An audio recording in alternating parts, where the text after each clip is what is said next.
Hello everyone, welcome back to Simple Civil Tamil. இன்னைக்கு phase ரிலேஷன்ஷிப்பில் problem start பண்ணிடலாம். இப்போ இந்த கொஷின் பார்த்தீங்கன்னா Anna university April May 2023 regulation 21 regulation question paper தான். இது நம்ம சப்ஸ்கிரைபர் தான் ஒருத்தர் நமக்கு ஷேர் பண்ணியிருந்தார், இந்த கொஷின் சால்வ் பண்ணி கொடுங்க சார்னு. ஸோ அதுலேருந்து பார்க்கலாம். இப்போ இந்த கொஷின் பார்த்தீங்கன்னா பார்க்குறேன், the mass of wet soil, அதாவது ஈரமாக இருக்கிற soil when compacted in the mold. இப்போ காம்பேக்ஷன் டெஸ்ட்டுக்காக ஒரு மோல்டில் சாயில் எடுத்திருக்காங்க. அப்போ ஈரமாக இருக்கும்போது அந்த சாயில் வந்து எவ்வளோ மாஸ் இருக்குன்னா 25 நியூட்டன். ஓகேங்களா? ஆக்சுவலாக நியூட்டன் வந்தாவே அது மாஸ் கிடையாது, வெயிட்டு. பட் நம்ம கொஷினில் மாஸ்ன்னு கொடுக்குறதால நான் அதை சொல்லியிருக்கேன். ஓகேங்களா? ஸோ இதெல்லாம் நீங்கள் கன்ஃபியூஸ் பண்ணிக்கூடாது. யூனிட் என்ன கொடுத்துருக்காங்களோ அதை பேஸ் பண்ணி தான் நம்ம சால்வ் பண்ணணும். ரைட்டா? அடுத்து the water content of the soil was 12%. அந்த சாயிலில் வாட்டர் கண்டென்ட் எவ்வளோ இருக்குன்னா 12% இருக்குது. அப்படின்னா then if the volume of the mould was 1100 cc. cc means centi cube, அதாவது என்ன சொல்லுவோம்னா சென்டிமீட்டர் கியூப்னு சொல்லுவோம். அதுதான் சிசி. ஓகேங்களா? இதுதான் நமக்கு கிவன் டேட்டா. ஒன்று வந்து மாஸ் ஆஃப் வெட் சாயிலே, ஒன்று ரெண்டு வாட்டர் கண்டென்ட்டு டபிள்யூ கொடுத்துருக்காங்க. இது மாஸு ஆர் வெயிட்டுன்னு சொல்லலாம். நெக்ஸ்ட்டு இது வால்யூம். இதை பேஸ் பண்ணி என்னென்ன கண்டுபிடிக்கணும்னா ட்ரை யூனிட் வெயிட்டு, அதாவது காமா டி, அடுத்து void ratio E, degrees of saturation S, percentage of air voids eta கண்டுபிடிக்கணும். டேக் ஜி ஈக்குவல் டு 2.68ன்னு கொடுத்துருக்காங்க. ஜின்றது நமக்கு தெரியும், ஸ்பெசிஃபிக் கிராவிட்டி. ஓகேங்களா? ஸோ இவ்வளோ தான் கொஷினில் கொடுத்துருக்கிறது. பார்க்கலாம். நான் என்ன பண்ணியிருக்கேன், ஃபஸ்ட்டு கிவன் டேட்டா எடுத்து எழுதிக்கிறேன். கிவன் டேட்டா பாருங்கள், mass of the wet soil, அது டபிள்யூன்னு நியூட்டனில் இருக்கிறதால டபிள்யூன்னு எடுத்துக்கிறேன். இன்கேஸ் கிராமில் இருந்தோ இல்லை கேஜில் இருந்தால் எம்முன்னு எடுத்திருப்பேன். ஸோ கன்ஃபியூஸ் பண்ணிக்காதீங்க. ஓகேங்களா? இது கேபிட்டல் டபிள்யூ. இதே வாட்டர் கண்டென்ட்னா ஸ்மால் டபிள்யூ. ஸோ ரெண்டு டபிள்யூக்கும் கன்ஃபியூஸ் பண்ணிக்கூடாது. ஒரு தடவைக்கு ரெண்டு தடவை பார்த்துக்கோங்க. ரைட்? நெக்ஸ்ட் இப்போ பார்த்தீங்கன்னா 25 நியூட்டன். நமக்கு யூனிட் வெயிட்டில் கேட்டிருக்கோம். நம்ம ஆல்ரெடி சொல்லியிருக்கோம், யூனிட் வெயிட்டாக இருந்தால் kilo newton per metre cube, அதுவே டென்சிட்டியாக இருந்தால் கிராம் பர் சென்டிமீட்டர் க்யூப்னு சொல்லியிருக்கோம். இந்த ரெண்டில் நமக்கு எது வேணுமோ அது மாதிரி யூனிட்டை கன்வெர்ட் பண்ணிக்கிட்டிங்கன்னா ஃபஸ்ட்டு உள்ளே சால்வ் பண்ணுறதுக்கு நமக்கு ரொம்ப ஈஸியாக இருக்கும். இப்போ பார்த்தீங்கன்னா 25 நியூட்டனை கிலோ நியூட்டனாக பார்த்தோம்னா 25 × 10⁻³ கிலோ நியூட்டன் எழுதிக்கலாமா? Next water content. Water content W equal to 12%. Percentage என்ன பண்ணலாம், 12%ன்றது 12/100 இல்லைன்னா 0.12ன்னு எழுதிக்கலாம். ஓகேவா? அதை எழுதியிருக்கேன்.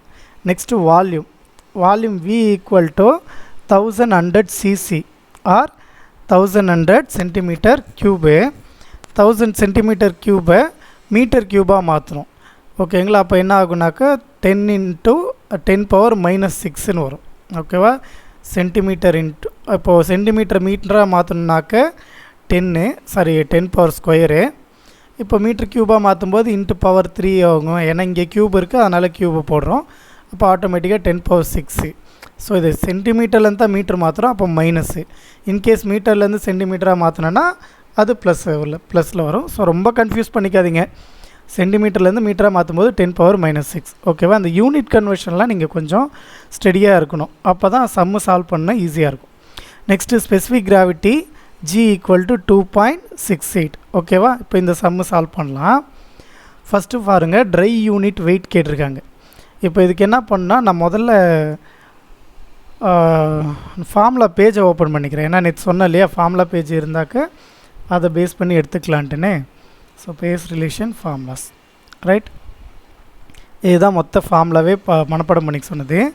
இப்போ இது பார்த்திங்கன்னா இங்கே ட்ரை யூனிட் வெயிட் வேணும். ட்ரை யூனிட் வெயிட் வேணும்னாக்க அதுக்கு weight of the dry soil per volume, இல்லைன்னா bulk unit weight water content தேவை. வாட்டர் கண்டென்ட் நம்மக்கிட்ட இருக்குது, பல்க் யூனிட் வெயிட் தான் வேணும். பல்க் யூனிட் வெயிட் நமக்கு தெரியும், weight of wet soil by மேலே கொடுத்துருப்போம். Weights of wet soil by volume. நமக்கு வெயிட் ஆஃப் சாயிலும் இருக்குது, வால்யூம் இருக்குது. அப்போ காமா கண்டுபிடிச்சி காமாவை தூக்கி இங்கே சப்ஸ்டியூட் பண்ணோன்னா ட்ரை டென்சிட்டி கண்டுபிடிச்சிடலாம். அப்போ ஃபஸ்ட்டு நம்ம என்ன கண்டுபிடிக்கணும், பல்க் டென்சிட்டி இல்லையா? ஸோ பல்க் டென்சிட்டி கண்டுபிடிக்கலாம். பல்க் டென்சிட்டி பாருங்கள், first bulk density bulk unit weight. Sorry நானே தப்பாக சொல்கிறேன். பல்க் யூனிட் வெயிட் கண்டுபிடிக்கணும். Gamma equal to weight per volume. Weight 25 × 10⁻³ unit மாற்றுந்து வால்யூம் 1100 × 10⁻6. 10⁻3க்கு -3 கேன்சல் ஆகிடு, மீதி -3 தான் இருக்கும். ஸோ 25 × 1100 10⁻3 -3 மேலே போனால் +10⁻3. ஸோ 25/100. இதை கேல்குலேட்டரில் போட்டனாக்க 22.727. ஸோ 1 minute கேல்குலேட்டரும் போட்டு காமிச்சிடுறேன்.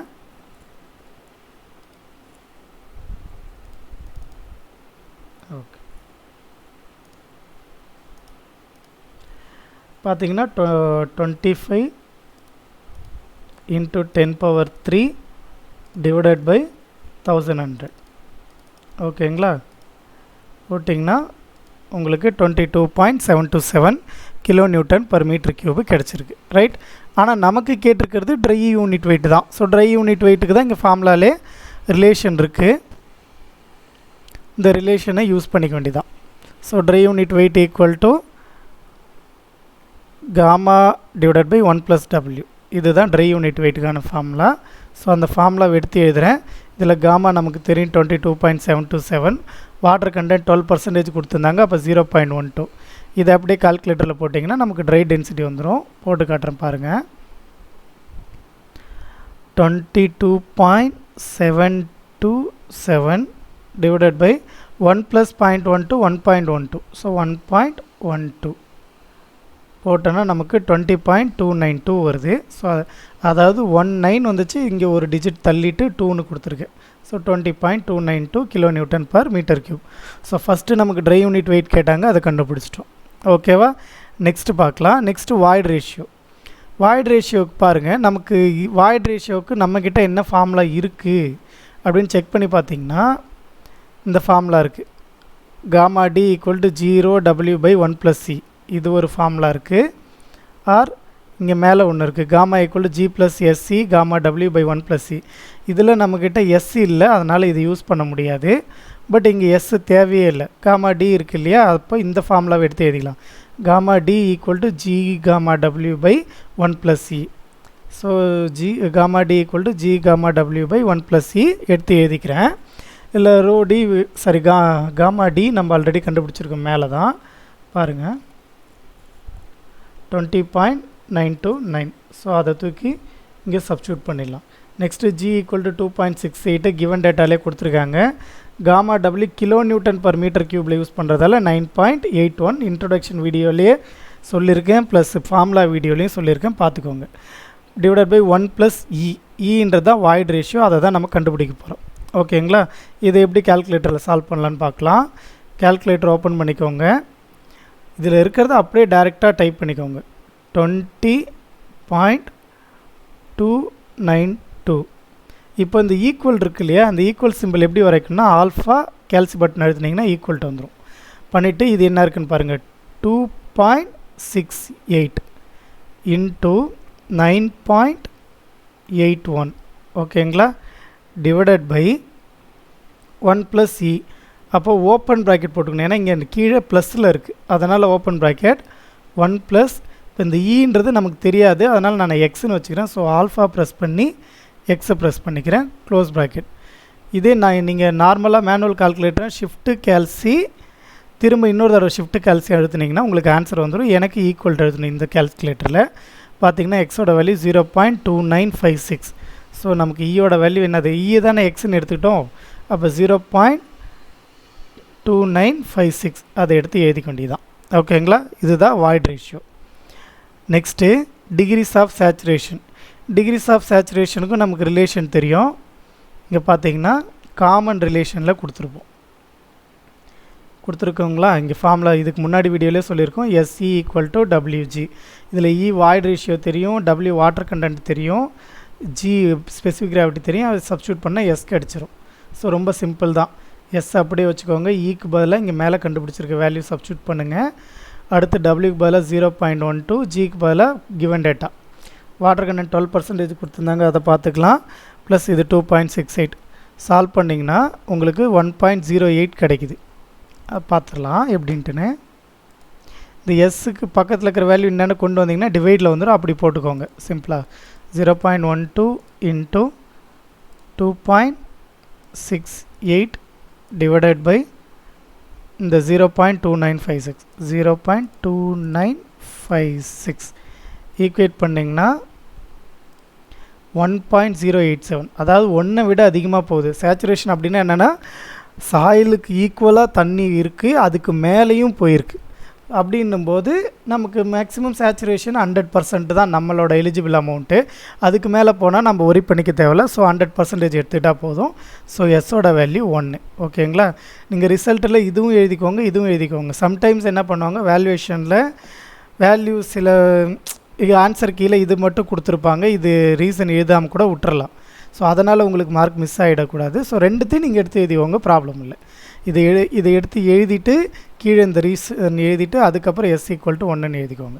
ஓகேங்களா? Next percentage of air voids. Percentage of air voids ஃபார்முலாவும் நேற்று கொடுத்துருந்தோம். பாருங்கள், ஈட்டா A = AC × N. ஏசின்றது 1 - S, எஸ்ன்றது தான் degrees of saturation, into N வந்து பொரோசிட்டி. N கண்டுபிடிக்கிறது E/1 + E போட்டோன்னா, ஏன்னா வாய்ட் ரேஷியோ நம்மகிட்ட இருக்கு இல்லையா, பொரோசிட்டி கிடச்சிரும். பட் இங்கே அவசியம் இல்லை, ஏன்னா எஸ்ஸோட வேல்யூ 1 இல்லையா. இங்கே 1 அப்படி வச்சுக்கோங்க, எஸ்ஸோட வேல்யூ 1 சப்ஸ்டியூட் பண்ணுங்கள். 1 - 1 என்ன ஆகிடும், 0. அப்போ நீங்கள் இதை கண்டுபிடிச்சாலும் கண்டுபிடிக்கலனாலும் மொத்தமாக என்ன ஆகிடும், 0. அதனால் இதை கண்டுபிடிக்கணும்னு அவசியம் இல்லை. ஸோ கண்டுபிடிச்சி டைம் வேஸ்ட் பண்ண வேண்டாம். இல்லை, இன்கேஸ் சம்டைம்ஸ் ஸ்டெப் மார்க் கூட குறைக்கலாம். அதனால் நீங்கள் என்ன பண்ணிங்க, வேணும்னா E/1 + Eன்னு சப்ஸ்டியூட் பண்ணி ஈயோட வேல்யூ சப்ஸ்டியூட் பண்ணிவிடுங்க. பட் லாஸ்ட்டாக 0 எழுதிக்கோங்க. ஓகேங்களா? இப்போது ரிசல்ட் எடுத்து எழுதிக்கலாம். ரிசல்ட்டு ட்ரை யூனிட் வெயிட்டோட வேல்யூ கேட்டிருந்தாங்க ஃபஸ்ட்டு 20.292. எல்லா இடத்தையும் யூனிட் எங்கெங்கே இருக்கோ அந்த யூனிட்டை மறக்காமல் எழுதுங்க. நிறைய பேர் பண்ணுற மிஸ்டேக்கு யூனிட் மிஸ் பண்ணிடுறீங்க, அதை பண்ணாதீங்க. Okay? So 20.292 kN/m³. Void ratio E = 0.2956. Degrees of saturation 100%, so 1. Percentage of air voids eta = 0. ஓகேங்களா? ஸோ இவ்வளோ தான் இந்த சம்மு. ரொம்ப ஈஸி தான். பட் என்ன பண்ணால் உங்களுக்கு ஃபார்முலா எல்லாம் தெரியணும். அந்த ஃபார்முலா நம்மகிட்ட இருக்கிறது ஒரு ரஃப் பேஜ் இருக்குது இல்லையா, லாஸ்ட்டில் அதில் எழுதி வச்சுக்கோங்க. ஸோ எந்த ஃபார்முலா நமக்கு இருக்கிற கிவன் டேட்டாக்கு மேட்ச் ஆகும்னு பார்த்துங்க. அது மட்டும் இல்லை, நீங்கள் சம்ஸ் நிறைய ப்ராக்டிஸ் பண்ணிங்கன்னா உங்களுக்கு ஆட்டோமேட்டிக்காக உங்கள் மைண்டில் வந்துடும். ரைட்டா? ஸோ நீங்கள் எழுதி வச்சு தான் இது பண்ணணும்னு அவசியம் இல்லை, பார்த்துக்கோங்க. ஸோ இப்போ நம்ம நடத்துகிறதெல்லாம் உங்களுக்கு புரிஞ்சிருந்தால் லைக் பண்ணுங்கள், கமெண்ட் பண்ணுங்கள். முடிஞ்சால் உங்கள் ஃப்ரெண்ட்ஸ்க்கு யாருக்காவது ஷேர் பண்ணுங்கள். இது யாருக்கு தேவையோ, உங்கள் ஜூனியரோ இல்லை சீனியரோ யாராவது ஒருத்தவங்க இருந்தாங்கன்னா அவங்களுக்கும் ஷேர் பண்ணுங்கள். Okay, thank you.